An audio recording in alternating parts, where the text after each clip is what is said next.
Sir ఇప్పుడు Jayabheri production ఒకనొక టైంకి ప్రతిష్టాత్మకమైన బ్రాండ్గా మారిపోయింది నిర్మాణ సంస్థల్లో. అవునండి. 25 సినిమాలు కూడా మీరు తీశారు, మంచి మంచి పెద్ద యాక్టర్స్తో తీశారు.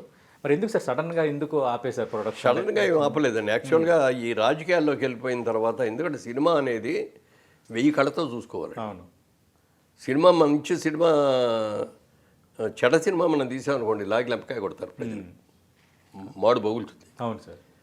మనం సినిమా తీయపోయినా ఎవరేమో అనుకోరు, కానీ మంచి సినిమా తీయపోతే మాత్రం ఇదేంటారు బాబు ఇలాంటి సినిమా తీసారా అంటారు జనరల్గా. ఇప్పుడు వరకు మేము 25 సినిమాల్లో 1-2 సినిమాలు తప్ప ఫెయిల్యూర్ అనేది, మిగిలిన అన్ని ఆల్మోస్ట్ సక్సెస్. కొన్ని ఎక్కువ ప్రాఫిట్స్ రాకపోయినా బ్యాలెన్స్ ప్రొడక్షన్ అయిపోయింది, నష్టాలు రాలేదు. అట్లా సక్సెస్ అయిన కూడా ఉన్నాయి. అందుకని పాలిటిక్స్లోకి వెళ్ళిపోయిన తర్వాత ఏముందంటే, మా వాళ్ళందరూనేమో ఈ బిజినెస్ ఆడవాళ్ళు, మా తమ్ముడు కానీ మా అబ్బాయి కానీ, ఓకే, కిషోర్ గారు, రామ్మోహన్ గారు, వాళ్ళందరూ కూడా దీంట్లో బిజీ అయిపోయి, కన్స్ట్రక్షన్లో. నేను వెళ్ళిపోయి అక్కడ పాలిటిక్స్ అని తిరిగితే ఎవరు చూడాలి? ఇది అవును. ఎవరో ఎంప్లాయీస్ మీద పెట్టే సినిమా మీరు దిగండి అని అన్నాం అనుకోండి, సినిమా ఎలా ఉంటుందో తెలియదు. అందుకని వద్దులే, ఇప్పుడు కొద్ది రోజులు ఆపుదాం అనుకున్నాం. ఆపిన గ్యాప్ ఇప్పుడు 10 ఏళ్ళు పైన అయిపోయింది, 12 ఏళ్ళు అంత అయిపోయింది. ఇది అతడు సినిమా తీసి, అదే లాస్ట్ సినిమా. ఇప్పుడు చేద్దామని అనుకుంటున్నా కూడా, అది లాస్ట్ సినిమా అయినా ఇప్పటికీ కూడా అది ఎవరికి ఇప్పుడు టీవీలో వస్తే ప్రతి ఒక్కరు ఇంక సినిమా మొత్తం అయినంత వరకు చూసే అద్భుతమైన cinema sir.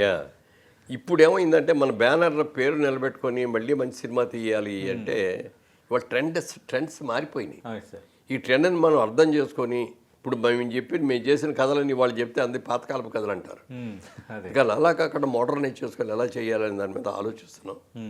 But we'll do అండి. అంటే ఈ సినిమాలను వదిలేయటం అనేది మాత్రం ఉండదు. నాగేశ్వరరావు ఎక్స్పెక్ట్ చేయొచ్చు సార్ 2025లో రాబోయే సంవత్సరంలో. అదే రాబోయే సంవత్సరం ఉంటుందని అనుకుంటున్నాం, ప్రయత్నం చేస్తున్నాం. అది చిన్న సినిమాలు తీయాలా, పెద్ద సినిమా అంటే మనం వల్లగాలి. వల్ల కాదంటే వేరే ఏం కాదు, డబ్బులని కాదు, ఆ డేట్లు రావాలి. పెద్ద డైరెక్టర్లన్నా బుక్ చేయాలి, పెద్ద హీరోలన్నా బుక్ చేయాలి. ఏమీ లేకుండా పెద్ద సినిమా దిగలేము. అందుకని అవి రావాలంటే 2 ఏళ్ళు 3 ఏళ్ళు పడుతుంది. వాళ్ళు వెళ్ళగానే రండి మీరు ఎక్కువ రెమ్యునరేషన్ ఇస్తున్నారు, అది ఇచ్చేస్తాం అనేవాళ్ళు ఎవరూ లేరు. మీరు లైన్లో పెడతారు మన కూడా.